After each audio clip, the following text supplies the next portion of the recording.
Good morning, good morning, good morning. Welcome, everybody. Welcome back to the DBL podcast. I am your host, Rock Solid. And on today's episode, we're going to be having a discussion, a topic, talking about something that is in our face every single day, but we walk around as if it does not happen, as if it is kind of like the rarest thing ever on the planet. And it's called single fatherhood. It is a topic that, a lot of people, and especially you women, like to pretend isn't a real thing. You go about life as if men don't step up to the plate or that men aren't capable of it.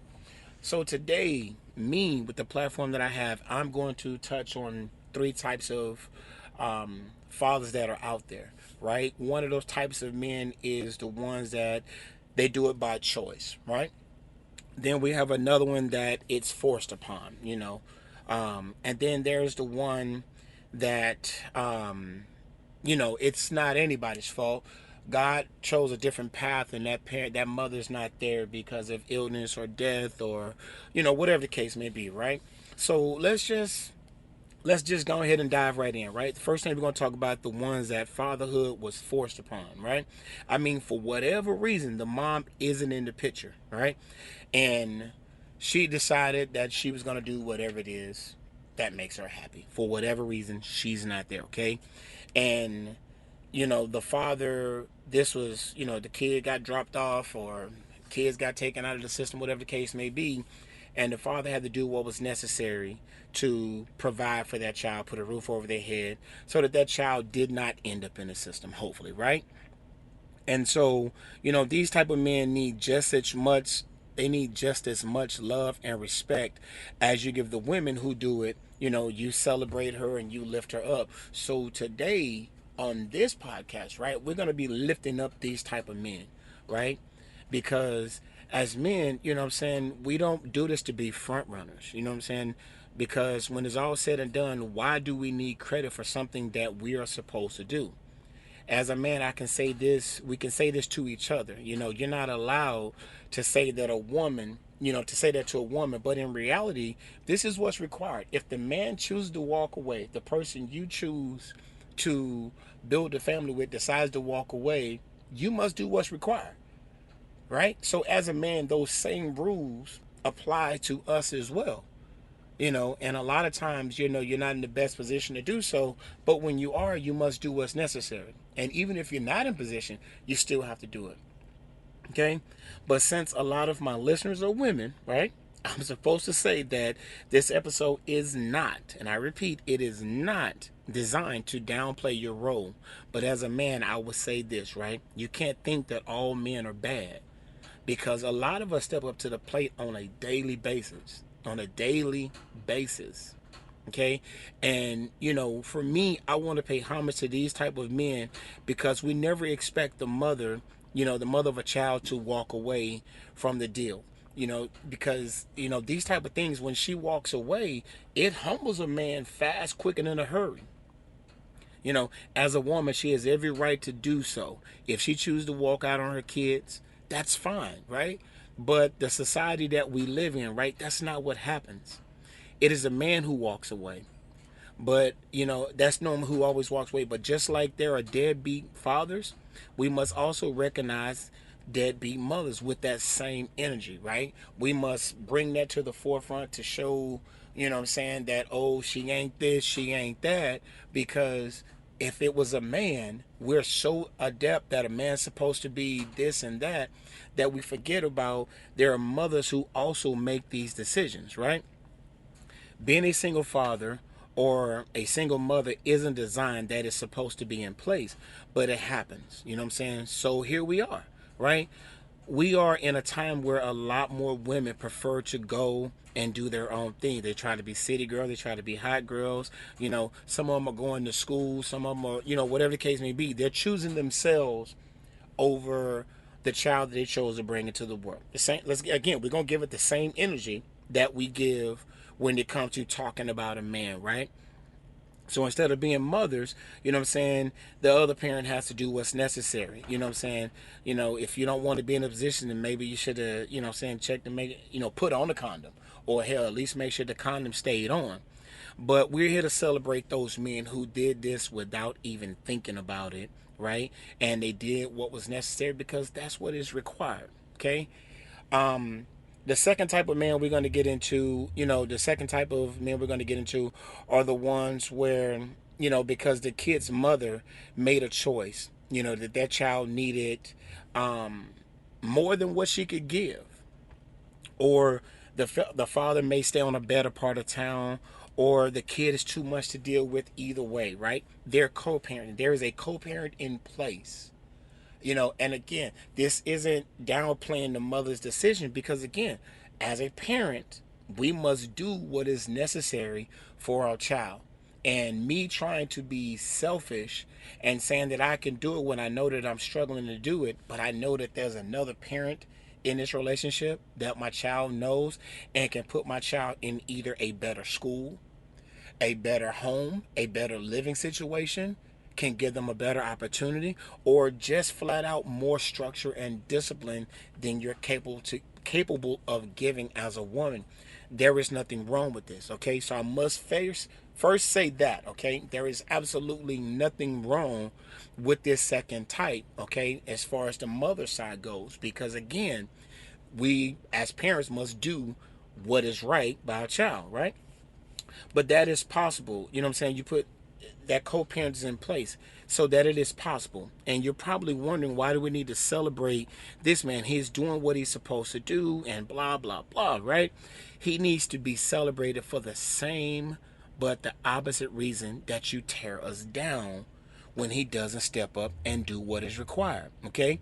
The mother made a choice, but it is also a choice that he made to step up and take on that challenge and do what is required of him, because he could have easily said no, or said you deal with it, or he could not have been in a position to take on a child or children, because for whatever reason the two parents are not together.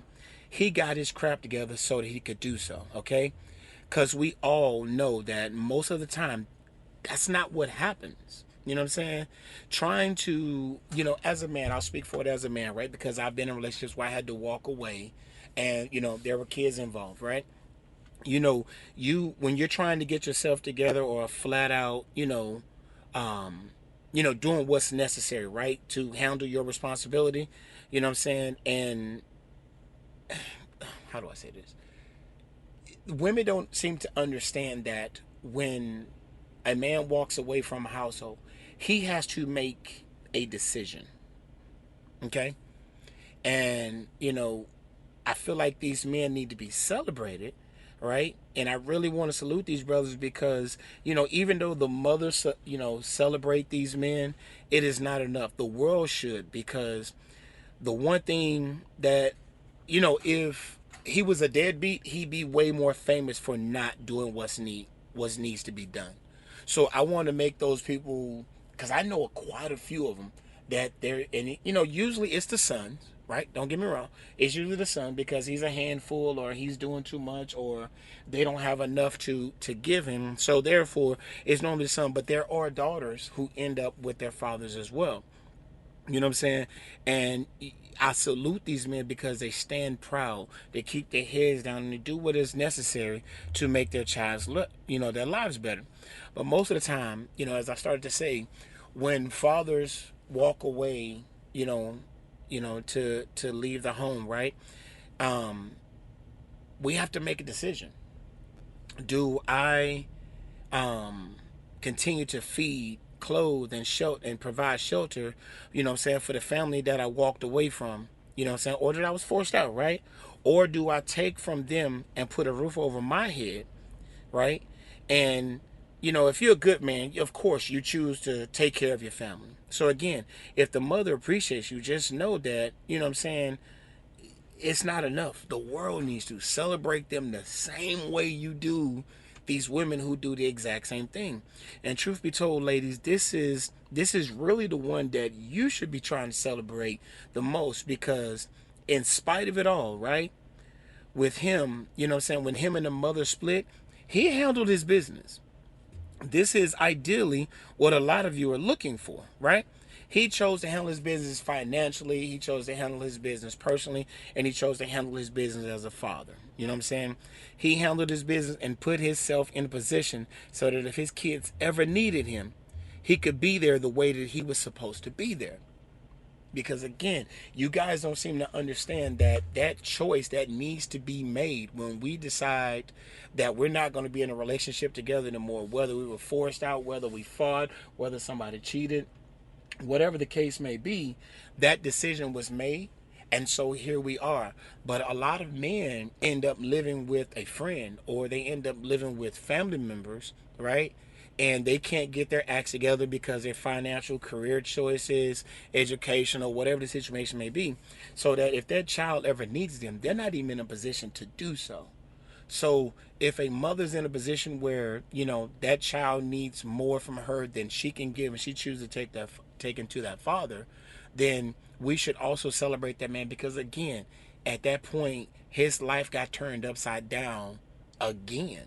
Because moving out, his life got turned upside down. Being forced out, his life got turned upside down.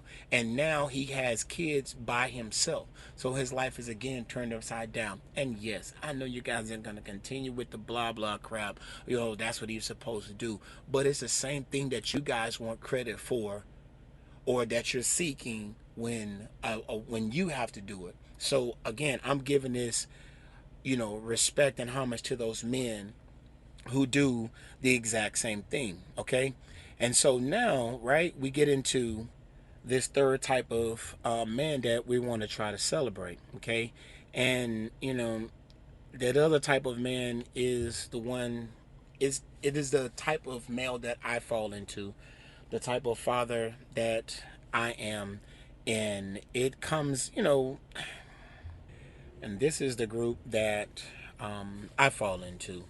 It's a position that, we as single fathers, it isn't because of the mother, it isn't because of the father, through, health or illness, the mother's not there. And again, I don't normally allow people into my personal space. I don't give others room to judge me or feel sorry for me. But I decided that when I did this podcast, that at some point I was going to have this conversation and topic. So here we go. About 6 years ago, God decided that this was the plan for me, and that I was going to be a single father. And I'm not gonna lie to you, it was a rough transition because of what I do for a living. I was always, you know, I was a out of the house parent. I was never the full time parent. And for me, this was a rude awakening. My son was 8 at the time, and my daughter was 17. And her mother had passed away 7 days after her birthday, and in the process of all this going on, she also, she's in high school and she had just got accepted into college. So it was a very difficult time for, all of us, and especially for me, because again, my job required me to be, the out of the house parent. And so I had no clue about what I was about to get into. Look, don't get me wrong. I knew the basics, right? I knew the kids, teachers' names, and who the doctors were. Hell, I even knew what they were allergic to, right? But, I didn't fully understand the personalities, I didn't know what foods they didn't like or what they didn't eat. I didn't know where they liked to go, right? Because our family dynamic was she took care of business inside the house, and I took care of the family business outside of the house. The basic male things, the provider, the protector, performing, keeping security and doing stuff like that, right? So this was a rough transition. It was rough. I talked with my kids, a lot, and I wanted to make sure that they knew that I didn't know what the heck I was doing, you know. I also knew that, they didn't know how to function without her, what I'm saying? But together, what I'm saying, we could figure this out. And I'm not gonna lie, it was a struggle, big time. Because I can cook, I can clean, I can do everything that my wife could do. You know what I'm saying? because my mom raised me to, and as I've stated before, right, to not need a woman, but appreciate what it is that she does for me, right? My wife was since she was a housewife, she took care of home. That was what she did. I'm the old school male where I take care of outside the house. You know what I'm saying? Making sure the grass is cut and trash is taken out and providing and making sure that the house runs and if something needs to be fixed, blah, blah, blah. But, you know, my struggles came, because for one, I'm not a patient person, nor am I a nurturer, and I'm not the most sympathetic person at times. And, I did not know, you know, what that entailed because whenever, I use my son as an example, whenever he would cry, what I'm saying, if I was next to him, of course I did what I was supposed to do, babying him or whatever, but he would go to his mom because that's what she was more better equipped to do than I was at that particular time. And so I didn't know that there was a lot of men in my shoes, or at least I didn't think I did. So I relied on my mom a lot before she passed away. And I promise you, having my mom got me through a lot of rough times because, you know, she did this with three on her own and she did it well, right? And if there was a person on this planet that I could go to that I thought I could get the information from, it would be her. And trust me, I knew that some of it was going to be harsh. I knew that some of it was going to be direct, but at least it was going to be straight up and down. No, no points were going to be missing with her. I mean, look, let's be honest, right? I didn't know, what they needed from me to be sensitive, right? I didn't know, you know, but I learned a lot, okay? And let's just be honest with it, right? I learned a lot. But when it's all said and done, right? Even though my mom taught me a lot growing up and when I got pushed into this position, right? When I got forced into it or however words you want to use it, right? Um, I learned a lot more about being a single father. My mom taught me how to be a parent, but not how to be a single father. And I learned more about that from other men that I had been in contact with, right? I had a friend I used to work with, and even though I knew he was a single father, it never processed or registered in my head because that wasn't me. So I never had a reason to even, go any further into a conversation or go any deeper than that simply because, when it's all said and done, that wasn't my role. My wife was in the picture. My kids had their mother, so all of it was able to be done whenever it needed to be done. And so upon me talking to him, right, I remember asking him a question, and it was a question that I really needed to know an answer to more than anything. I asked him very simple, straight out, right?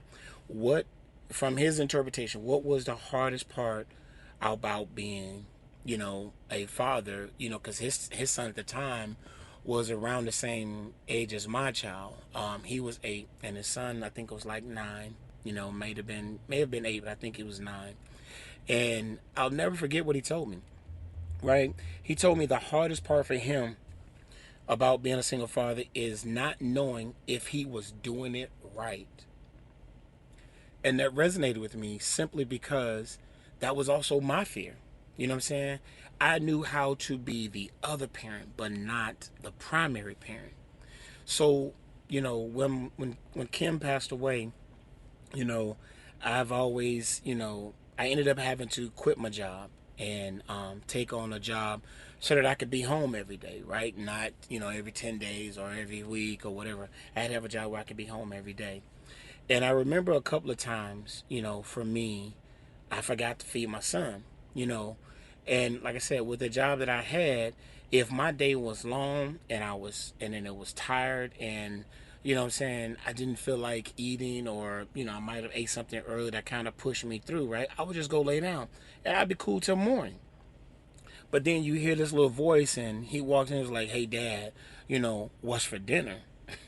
Like, it's funny now because he's 15 now, right? But and I get it. As a woman, you may not understand, that when you may not even understand that, right? When I say that I forgot and da da da, you may not understand it because your brains click a lot differently than mine's might, or you've been the parent a lot longer, the primary parent a lot longer than I have, so you may not even understand that, right?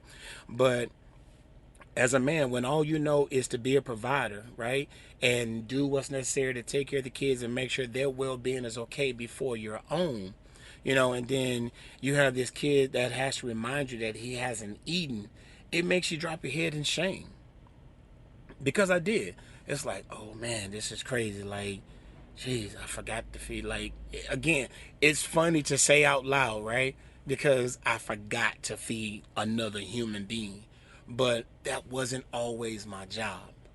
You know what I'm saying? Or at least I was there all day and I knew that the kid hadn't eaten, so therefore I knew what I had to do. But you also have to understand the feeling of failure that comes, that comes and goes through you at that particular moment. It was the craziest time in my life, and it was in that moment I found out, or that I realized, just how selfish I was at time when she was here. A lot of the main parenting jobs, I put on her. I wasn't prepared for the worst. Me and Kim, we always talked about, what if I wasn't here.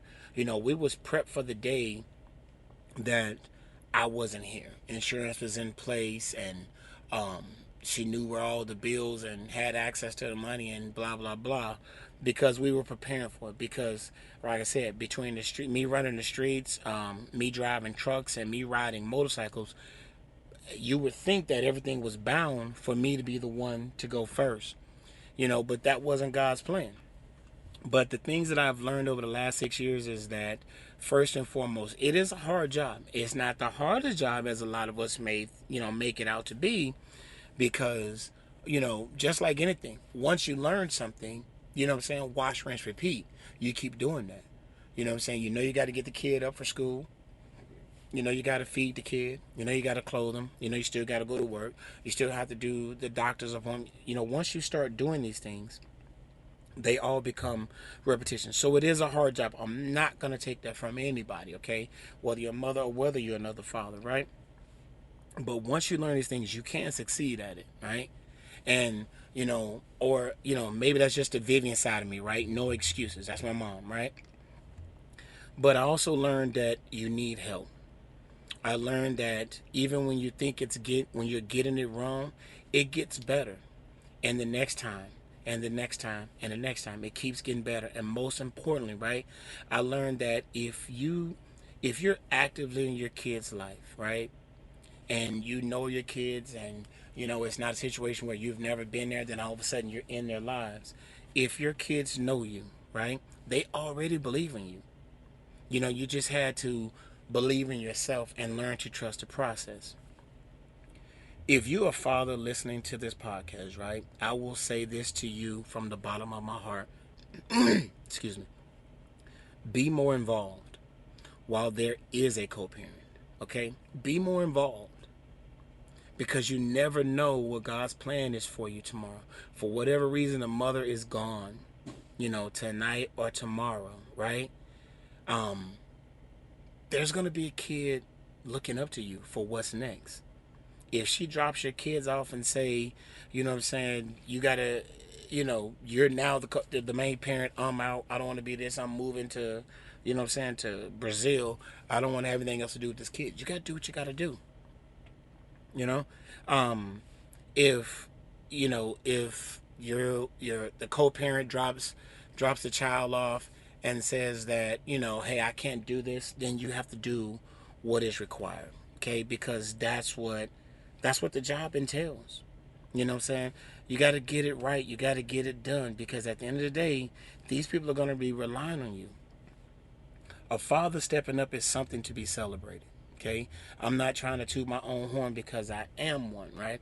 I want to understand that, these type of men must be separated. And again, we're only touching on 3 types of them, but these men must be celebrated by other men, especially by other men, but also by women. Because again, these men that we're talking about, they're doing something that you all know that doesn't happen often. It happens a lot more than we may give credit for, but it doesn't happen all that often, okay? And so therefore, these type of men, me and other men, we did what we had to do. We put our head down. We do what we got to do. We ain't doing this for likes, you know what I'm saying? We ain't doing this for credit. We put our head down, you know what I'm saying? Understanding something. We, I understand that I'm not the first father to ever have to do this after the mother passes away. Nor will I be the last one, okay?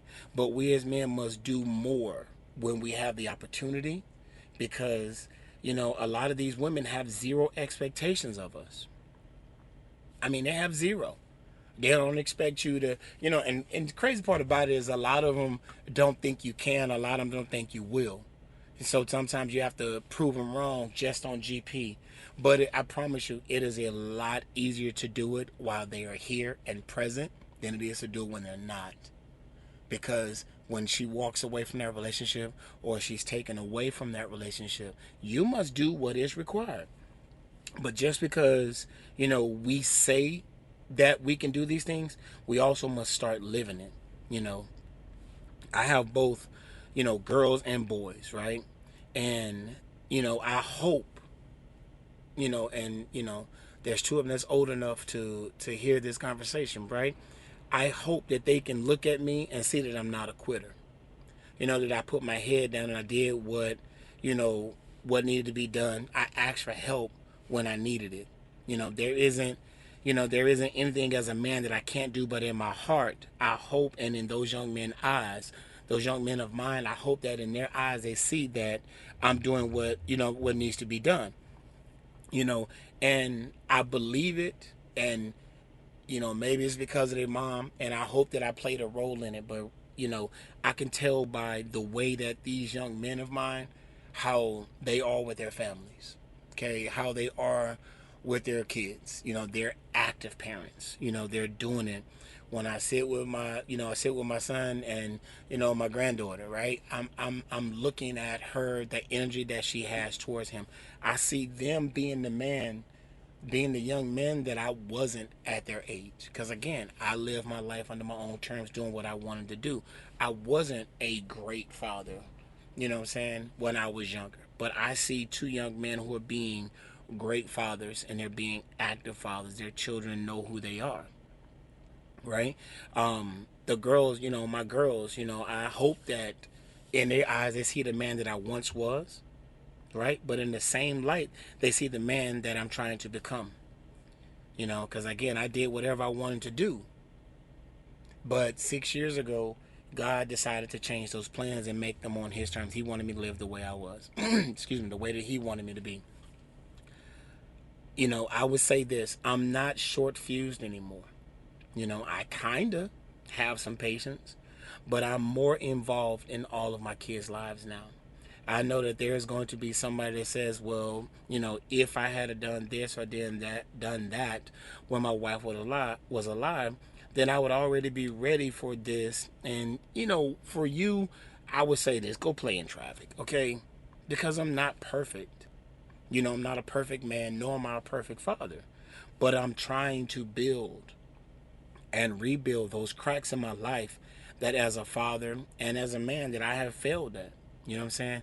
I'm trying to fix those failures that I've had in my life. And as a young man, because there's a young man that's looking up to me, and he's still wondering what's next, what's for dinner. He wants to know about girls. He wants to know about his future, and I gotta have answers. Okay.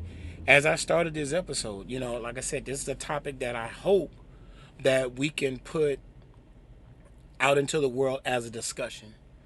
I hope that makes you think about it. We're not, don't keep thinking that us fathers, single fathers, are not out here, because we are. You know what I'm saying? And we're doing the task of being a single parent. I'm here to tell you that if you're staying, as a young father or a father right now, if you're staying with the mother because you don't think you can do this by yourself, right? Learn, step up, earn those rights, earn those privileges. Because what happens is the more you do in the relationship with that mother, the less she has to think that. The more she thinks that if I don't keep my stuff together, he could probably take my child or my kids from me, right? But also, it puts you in a position where if she can't, or if God forbid she's not here and isn't able to, put yourself in a position where you can. Okay? Stop, stop thinking or being afraid that you can't do the job of being a parent, right? Of being a single parent. Stop bitching from across the street. Either step up and do what's needed. Stop talking about what she's doing wrong. Step up and do the job or do it right. Okay? We're all out here. And I promise you, as time goes on, it gets easier. Okay? I'm off my soapbox for right now, right? I'm going to take a few questions that I have that came across when I put this topic out. Um, the first question was, what have you told your son about how this came to be? Um, I talked to my son. My son was 8, so he understood what was going on. So when everything was going on, did he understand then? No, but he also understands. So I didn't have to do a lot of telling him about it, but I also, me and my son have a very active relationship. It's been hit or miss, so it's been a constant battle because we had to get him some therapy to help him, kind of work out the issues that, again, I wasn't equipped to do, but I took the necessary steps to get him what he needed to be able to work through some of those things that were going on inside his head, inside his heart, so that hopefully they didn't play themselves out in his life on an everyday basis. Another listener says, as your child has gotten older, have you brought that topic up again? Yes, I have. Um, again, I talked to my son. We have a couple of songs that we listen to that remind him of that time, and whenever we do, we always have an active conversation, and it's still a hard conversation because I know how he felt about his mom. He was truly a mama's boy. He was up under his mom all the time, and for him not to have that nurturing place to run to when he seeks refuge, that's a huge topic. So I try to bring that up, to him as much as I possibly can. Another question is, how have you helped him deal with that loss? As I stated, um, conversations with him, um, trying to be nurturing, trying to be understanding, trying to be patient with his outbursts. But the biggest thing was he had a breakthrough when he finally he was going to therapy, and then he resisted, and then he finally opened up. And that was a big change for his life and mine because, again, I can't, help or solve or offer anything that I don't actually know. We all grieve in our own way, and he was grieving in a way that I didn't understand. My thought process was, if you communicate with me, I can tell you or we can fix it, but you won't talk. I didn't know how to get him to communicate. And the therapist, we finally had a breakthrough where he started to communicate and started to express himself. And it, I don't want to use the word easy, but it was a necessary step that we took to get there. And it was a therapy that helped a lot. Another question says, how have you helped him deal with that loss? We just talked about that. I do apologize. The next one is, what is your main struggle today? My son is growing, and again, patience has never been. I've never been accused of having patience, never. So we're not gonna sit up and pretend like I did. A lot of things that he do that I don't understand. My son is 15. He's a teenager, so he does the typical teenage thing. So my struggles is trying to give him that structure, but also have that understanding, right? I was raised in a time where, this is what we should do. This is how we should do it. And if you ain't doing it that way, you need to have answers why. That's not him. I'm very comfortable with talking to people and getting my point across. That's not him.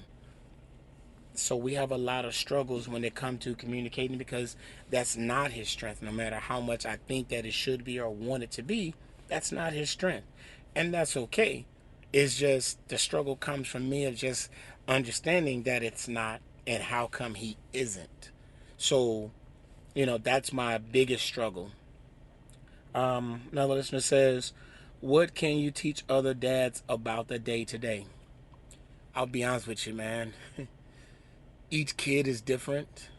You can have two kids, you can have one kid, you can have four, and each one of them is going to be different. People that tell you that they love all their kids the same, they're lying to you because each one of them requires a different type of love from you. And you can have one kid where they seem like they're on top of the world and like they know everything, they're very rocket scientists and they are all these different things, right? And then you may have another kid that requires a little bit more nurturing and attention, right? Well, the kid that doesn't need so much attention may see you paying that other kid as more attention, as if you love them more. We love our kids, but nobody loves their kids the same. We try to offer them the same perks and benefits that we offered each one, but each kid is a different age, which means that as the oldest kid may have gotten the hard or the rough life, they're also the one that's furthest away from the youngest, which means that you've learned, you've evolved, you found out different ways to go about things and do different things. So therefore, you don't have the same issue. So on the day to day, you just have to look at each kid and understand who it is you're talking to and find out what it is required that that particular child needs from you. And guess what? That also changes day to day. That also changes week to week. That changes from child to child. That changes from boy to girl. So there is no one way, that I can teach any dad. You just have to really pay attention. And, most guys fit into the box that I'm in, where we're not patient, we're not nurturers, but we can also learn to be those things. Because women aren't that either, but they also learn to be those things. We have to be willing to tap into that emotional side and have an emotional conversation and talk about feelings, because as men, that's not what we do. But I'm a firm believer in I can talk about my feelings, but I also know how to put them in a box and pretend like I don't have them. Okay. Next question is, what would you do different if you knew the outcome? Man,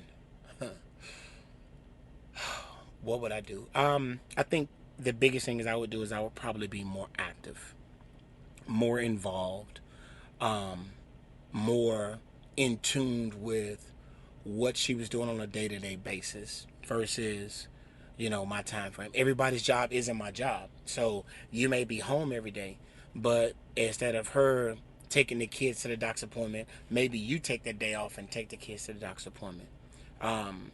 So I would be way more involved, way more in tune with what she was doing on a day-to-day basis, which means I probably would have to put her more involved in what I did on a day-to-day basis. So if I knew that that's what was going to happen, I would definitely say that I would be way more involved than I was in my relationship, in my marriage. Next question is, how did you learn patience? I'll tell you what I do. I'm not a patient person. Um, I'm not a microwave, but there is a time, there is a place. If it's time for this to be done, it's time to do that. You handle your business first, and everything else is a distant fifth. I talk to my son literally about this, I don't know, every single time we have a conversation. You know what I'm saying? And we're just talking in general, right? You must handle business first, because if you handle business first, you can have as much fun as you want. You cannot have fun without handling business. So I don't know what patience is. I really don't. I thought it was something in the hospital. Somebody that's in the hospital. I don't know. I'm not the patient person, so I'm not gonna sit there and pretend like that's me, because that is not who I am. Says, how did you learn? How did you learn to be a dad? I was already one. I wasn't a great one, but I was already one. But a lot of the information came from my mom. Um, a lot of it came from other guys that was in my position on the day to day operations. But I was already a dad. My kids knew who I was. You know what I'm saying? So when it came time to be there full time, it wasn't like I had to introduce myself or be something that they wasn't already used to. So I was already a dad, so I knew how to do that part of the job already. Last question. It says, "What regrets do you live with today, if any?" So here's a part of me that a lot of people are probably going to have an issue with, right? I don't live with regrets. There isn't absolutely anything that I have done in my life as a parent, as a father, or anything else, right? Work, relationships, friends, family, dogs, whatever. I don't live with regrets simply because as a man, I was taught own what you do. If you did it, own it. Because the people that you're communicating with, they don't care if you regret what you did. They care that you learn from what it was that you did that was wrong, and that they can be assured that it's not going to happen again. So, you know, if I break something in your house, hey, listen, my apologies. That was not the intent, but here's what I'm going to do to replace it. Here's what I'm going to do to resolve this issue. But I walked where I walked. I bumped into whatever I bumped. So I have no regrets about anything that I do. I always try to correct my mistakes. And, life to me is a huge classroom. And every single day, you should not go to bed without learning something and without teaching somebody something. So if life is a classroom and you're allowed to get failing grades in class, I'm allowed to get failing grades in life. But I also have room to improve. I also have room to get better. So I am the wrong person to talk to about regrets. I do not live with a single regret in my life. Are there things that I wish that I could have done differently? Of course, but I don't regret the choice that I made because that was the decision that I made at that time that best suited me or that situation. I don't consider that as a regret because I wish I could have done something differently. You know what I'm saying? So, um, hopefully that answers that question. Okay, but I want to bring this together, right? You know, as a father, you know what I'm saying, we're forced into single fatherhood. Okay, the struggles that most, but also it's something that we must be proud of. That you have a mutual understanding that you can celebrate this every single day. But I say I salute you and be proud that you were stepped up to be that, to be that father, to do what's necessary. If it was forced upon you, you did what was necessary. If your kids are brought over to you by the mother, right? And, you have that mother has some pride in you. She had some love for you that she thinks that she could humble herself enough to say that you're more equipped at this point in time in life to give our child what is necessary. You know what I'm saying? For those of us who illness or death took over to the point where we had to do, what's necessary, understand something. We're going to fall short. Every now and then we're going to fall short. But, you know, I want to make sure that if no one else, today or from here forward, right? I want to give you praise because not because of me, because this isn't about me. I just tell my story. You deserve praise as well, simply because without you, those kids fall short. Those kids have to go to someone else. Those kids have to do something else, okay? We give them the praise, you know what I'm saying, and we support. We're going to fall short. Like I said, we do all these things, right? But when I tell you that a woman, I call my mother, runs through my veins, I hear her in my ear. Right or wrong, I operate like her. You know what I'm saying? Failure, me failing is not an option. And I pray that I don't fail my son. I would ask this of you ladies, right? If you know a man that is doing this, don't only look at him right? As the man that you wish that you had, or somebody that you wish your kids were with, right? But look at him as someone who did what is required, because that's truly the only expectation that we have of people, right?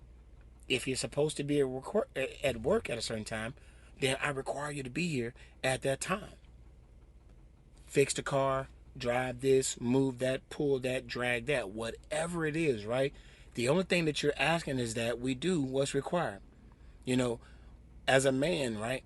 Women understand we're not looking for a mother to replace, the mothers, you know what I'm saying? But we're looking for someone who sees us as fathers. Our child has a mother, whether she's alive or not. They have a mother. But if you're going to be in that position, do the exact same thing that when a man comes into your life, you expect of him. Step up to the plate. Look out for that child's well being. You know what I'm saying? Be there for that child. Give that child someone to look up to. If they need another voice, give them another ear so that they can be heard, but you can also give them something. Maybe you can be the funnel. Maybe you can be the go between, the whatever it is you want to call it, right? Be for that child the same exact thing that you would want if a man came into your life and is choosing to be in your life. You're not asking him to be the father of your children. You're asking him to be the man in that child's life. So we're asking you to be the woman in that child's life. You know, accept the fact that, we come with a child or with children, you know what I'm saying? And expect it, right? When Father's Day rolls around, instead of talking about, it's Father's Day, for you too, just because you're the mother and the dad or whatever, right? I hope you think about this episode. I hope you realize that you're taking away from a father who handled their business for someone that is only celebrated, this time of year. On the birthdays, some kids take care of their dad, some mothers look out for him. But on Father's Day, you know what I'm saying? Show him that same love. Don't take from him because you're doing what is required. If there is no other parent, you have to be both.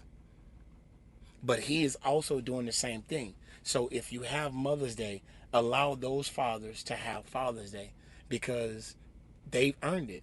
They're doing what's necessary. Okay?